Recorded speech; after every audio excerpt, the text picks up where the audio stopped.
છેલ્લા લાંબા સમયથી ભાવનગરમાં સિટી બસ સેવા બંધ છે, ત્યારે હવે ભાવનગરમાં શરૂ થવા જઈ રહી છે પ્રધાનમંત્રી ઈ બસ સેવા।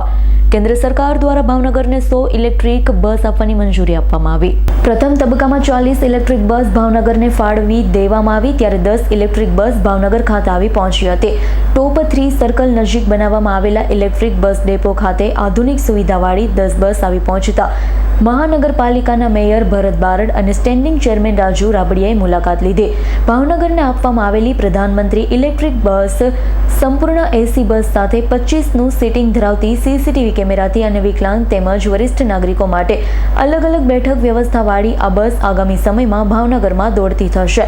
ભાવનગરની સિટી બસ સેવા અંગે મેયર અને ચેરમેન દ્વારા માહિતી આપતા જણાવ્યું હતું, આરટીઓ પાર્સિંગ સહિતની કાર્યવાહી પૂર્ણ થતાં નવા વર્ષમાં ભાવનગરના વિવિધ રૂટ પર 28 કિલોમીટરની પેરીફેરીમાં પ્રધાનમંત્રી ઇલેક્ટ્રિક બસ દોડાવવામાં આવશે, જેનાથી ભાવનગર શહેરના નાગરિકોને પરિવહન માટે સરળતા અને સુવિધા સફર સેવા મળી રહેશે, જેનું લોકાર્પણ જાન્યુઆરી માસમાં આરટીઓ સહિતની કામગીરી પૂર્ણ થયા બાદ કરવામાં આવશે। ઓકે રાજુભાઈ, ભાવનગર શહેરમાં ખાસ કરીને કેટલી બસો આવી છે, શું છે સમગ્ર માહિતી? દેશના આદરણીય વડાપ્રધાન શ્રી નરેન્દ્રભાઈ મોદી સાહેબના દીર્ઘદ્રષ્ટિ અને વિઝન અને મિશન સાથે સમગ્ર દેશની અંદર પ્રદૂષણ અટકાવવા માટે થઈને અને ઇલેક્ટ્રિક વાહનોને ગતિ મળે એના માટે થઈને પીએમ ઈ બસ સેવાઓની શુભ શરૂઆત થઈ રહી છે, જેમાં ગુજરાત રાજ્યની અંદર ભાવનગર મહાનગરપાલિકામાં આજે 12 બસ અત્યારે બસ ડેપો ઉપર આવી પહોંચી છે। 40 બસની ડિલિવરી છે, બાકીની બસ ઓન વે છે અને 2 દિવસમાં બધી જ 40 બસ અહીંયા ભાવનગર ખાતે ઉપલબ્ધ થવાની છે। સાથે સાથે આપને જણાવતા આનંદ થાય છે કે ભાવનગર મહાનગરપાલિકા દ્વારા ગુજરાતની અંદર સૌથી પહેલું ઈ બસ સ્ટેશન ઊભું કરવાનું કામ કર્યું છે અને સંપૂર્ણપણે તૈયારી સાથે આ 24 કરોડના ખર્ચે અધેવાડા વિસ્તારની અંદર આ બસ સ્ટેન્ડની શુભ શરૂઆત કરી ચૂક્યા છીએ। સાથે સાથે આ બસો જે આવી રહી છે, ભાવનગર મહાનગરપાલિકાને 100 બસ આપવાનો જે સંકલ્પ છે, એમાં 40 બસ આવી છે અને એનું ટેન્ડર એને ચલાવવા માટે કંડક્ટર ડ્રાઈવર માટે થઈને 14 કરોડનું ટેન્ડર પણ બહાર પાડી દીધું છે। એનું 31 તારીખે ટેન્ડિંગમાં અમે મંજૂરી પણ આપવાના છીએ।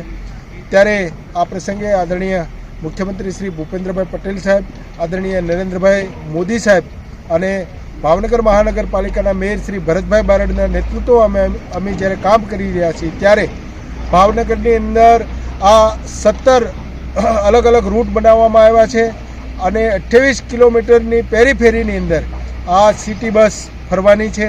આ સિટી બસની અંદર 4 કેમેરાઓ, દિવ્યાંગ લોકોને ચડવા માટેની ટ્રાયસિકલ ચડાવવા માટેની અલગ વ્યવસ્થાઓ, એની સાથે 25 લોકો બેસી શકે એ પ્રકારનું સીટિંગ અને ઊભા રહેવા માટે પણ અલગ પ્રકારની વ્યવસ્થા આ સિટી બસની અંદર આપવામાં આવી છે। આ તકે પુનઃ એકવાર ભાવનગર મહાનગર પાલિકા દ્વારા સ્ટેન્ડિંગ કમિટીના ચેરમેન તરીકે હું ધારાસભ્યશ્રીઓ અને અમારા સાંસદશ્રી, અમારા ચૂંટાયેલા જનપ્રતિનિધિઓને અભિનંદન અને શુભેચ્છાઓ આપું છું।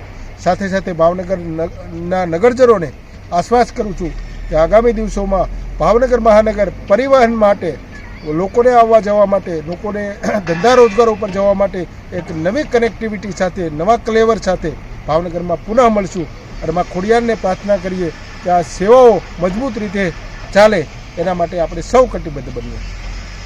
ઇરફાન સોલંકીનો રિપોર્ટ, S9 ન્યૂઝ, ભાવનગર। અમારી તમામ માહિતીથી અપડેટ રહેવા માટે જોડાયેલા રહો S9 ન્યૂઝ સાથે।